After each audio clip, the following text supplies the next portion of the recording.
Okay, let's go to another game. Let's go and see, actually... Kramnik. How about Kramnik? We can have a look at this guy called Kramnik, but we had a very brief look at him. Let's do Caruana, because actually we haven't had a look at this, and this is again another story that you know very well, Susan, with his opponent, who is, well, we can see him on the screen there. You know, it always amazes me, because Caruana is probably the players of all the players here who I know the longest. Yeah. Not in my time longest, because there are other people who are more my generation who I know maybe 30 years, but I know him since he's 6 years old. I know most of his life. Right. Not most of my life, most of his life. And remarkably, he started out his very first rated chess tournament in my chess club in New York City, of all places. And he played his second tournament also in my club.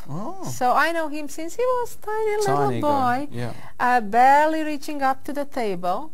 And he came a long way, I have to say. Yeah, he's not doing too badly. Incredible. So it's an interesting story about him, because he was actually born in Miami, Florida.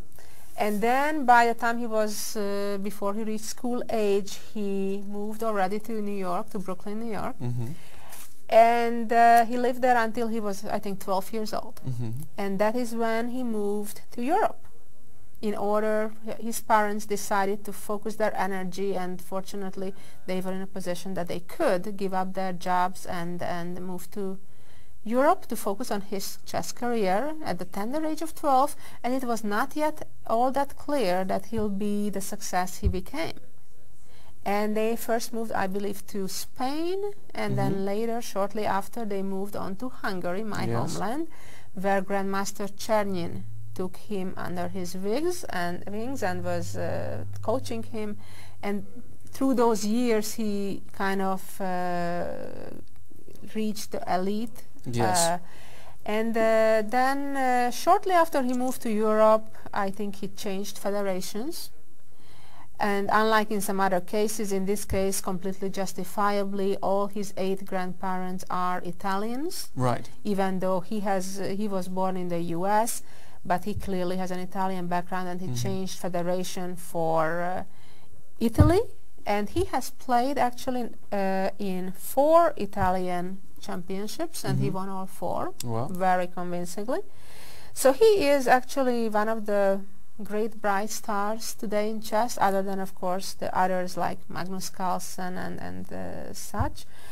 He really had some remarkable results this year. Had a rough start in Tata Steel. Yeah. But then he came back. He came second in Baden-Baden behind Anand. He won in Zurich ahead of Anand, Gelfand, and Kramnik. Then he had 2 third places in Zug Grand Prix and Tal Memorial. And just very recently in Thessaloniki, he finished second, tied for second behind Dominguez. So he had a pretty good year, other than that first tournament in Tata Steel. So he is certainly somebody, I think, to follow for many years ahead of us. He is really dedicated to chess, and he, I think, focuses all his energy to reach as high as he can. Well, he recently actually, on the live rating list, surpassed 2,800. It's amazing, even if for a day. But even if for a day, but I have no doubt that he will have many more days of such. Absolutely. So let's join it.